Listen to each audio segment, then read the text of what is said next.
بسم الله الرحمن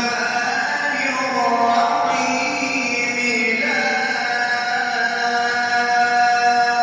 أقسم بهذا البلد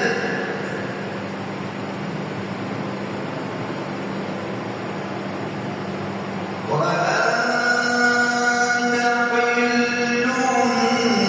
بهذا البلد